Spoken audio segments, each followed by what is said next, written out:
Hello, welcome back to At Home Cooking. Today we are going to try our hand at brown butter cinnamon rolls with a brown butter icing. It is such a treat. Now you will need a bit of patience for this one, but I promise you will come out on the other end encouraged and ready to attempt your own cinnamon rolls. Even if they aren't the best looking, they will be delicious because of the brown butter. Brown butter adds such a rich and nutty flavor. I try to make every baked good with brown butter at least once because of this character. Here to encourage you to make it yourself, so stick around and I'll show you how to make brown butter cinnamon rolls with brown butter icing right at home.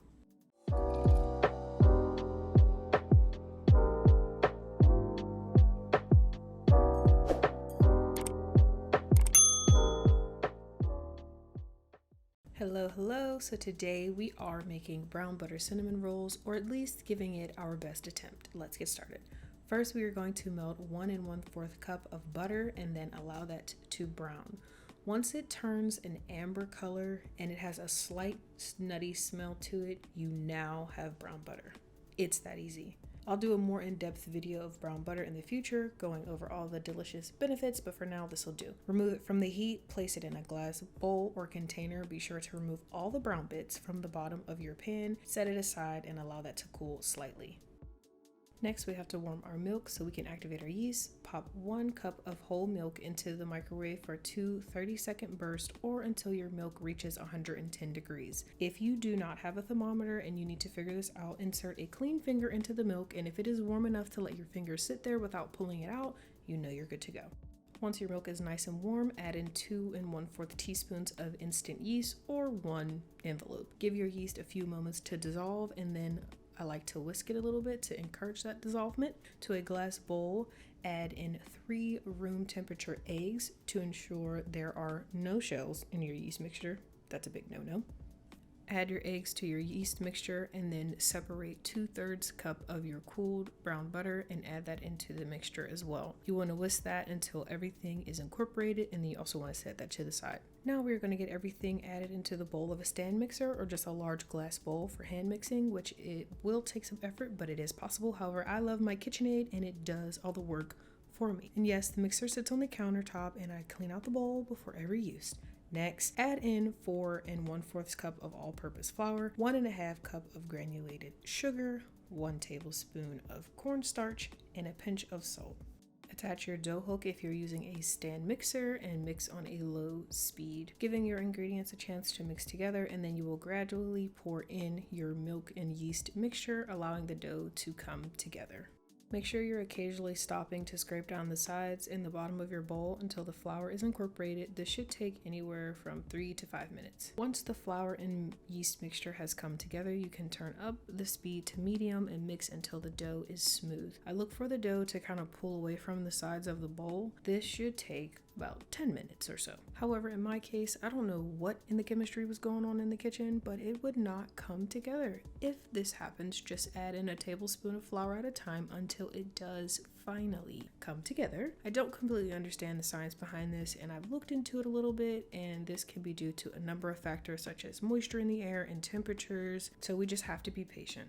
Next, we are going to grease a large bowl with a neutral oil. I should have known at this point that we were not done kneading, but remove your dough hook and place your dough into your oiled bowl and cover it with cloth, kitchen towel, or cling wrap and place it in a warm space and allow that to rise for 45 minutes or until it has doubled in size. Now for a filling to a small bowl, add in 1 1/2 cup of packed brown sugar, 2 tablespoons of ground cinnamon, and a pinch of clove or 1/16 teaspoon, and mix until combined and set that aside. Also, grab and grease your casserole baking dish. Make sure you generously grease this with softened butter. Also set that to the side. It has been 45 minutes and your dough should have doubled. Go ahead and punch the air out. This is the most satisfying part to me and truly holds a special place in my heart. To your surface, add about 1 tablespoon of all-purpose flour. Yes, the surface is clean. I like to dust the flour onto the surface before I transfer out my dough. And cooking is all about learning, and here I am, lesson learned. learned I did not knead my dough, and it was too soft to my liking. I floured up my rolling pin and I began to roll out my dough to about 25 by 15. Didn't measure it. Also another mistake I made. Next time for a better rollout, I will measure it, but this time I eyeballed it. Using a pastry brush or whatever you have, take 1/3 cup of that brown butter and brush that along the top of the dough, making sure to pick up as many brown bits as you can.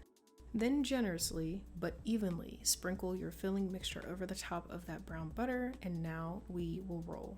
And here's where I really start to feel like the dough was too soft. I should have kneaded it a few times until the dough sprung back, because I could not get a tight roll, but they still turned out beautiful and delicious. I did make pre-cut slices on the top of the log to attempt to make them the same size, but I did not like this method because I had to reshape them a lot once I picked them up. But I learned a pro tip from Preppy Kitchen to use unscented dental floss to get a smooth and clean cut. Such a brilliant idea. I love that and will most certainly be implementing that next time. Get all your rolls cut, reshaped if needed, and stuff them into your baking dish. Preheat your oven to 350 degrees. While that is warming up, cover your cinnamon rolls and put them in a warm place to rise again for another 30 to 45 minutes or until doubled in size. Thanks to editing, that time is non-existent and these are ready to head into the oven. You can see a little bit of spiral, but I would have loved to see a little bit more. Place those cinnamon rolls in your preheated oven and allow them to become golden brown and the filling to melt. This took about 25 to 27 minutes. While those are baking, to a medium-sized bowl, add in 2 ounces of cream cheese, 1/4 cup of your brown butter, and whip that together until it is nice and creamy. Also make sure you get all those brown bits.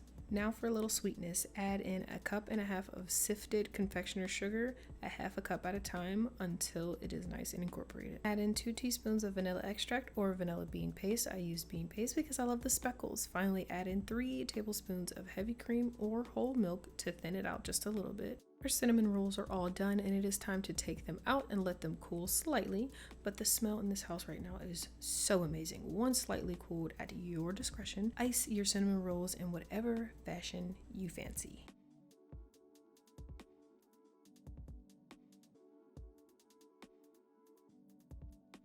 I think I waited all of like 5 minutes to ice these and then a total of 10 to try them.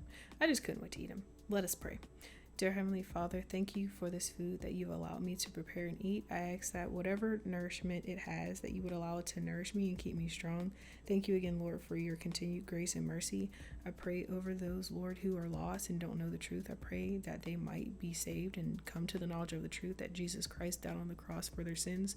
In the name of my Lord and Savior, Jesus Christ, I pray. Amen. Let's get this show on the road. I never know where to start with cinnamon rolls. Do I start in the center, the outside? I don't know, but I just want to eat it. So here we go. And as you can see by my amazement, I was amazed. Though I ate it too soon and it was hot, it was scrumptious and I had to share with everyone waiting off to the side for their bite. Remember, knead for a firmer dough and use dental floss for a cleaner cut. Ugh, such a brilliant idea. If you enjoyed this video, subscribe if you have not. If you like this video and want to help this channel grow, all you need to do is click the like button below. Thank you so much for watching. Join us again for more fun and easy recipes. Until next time.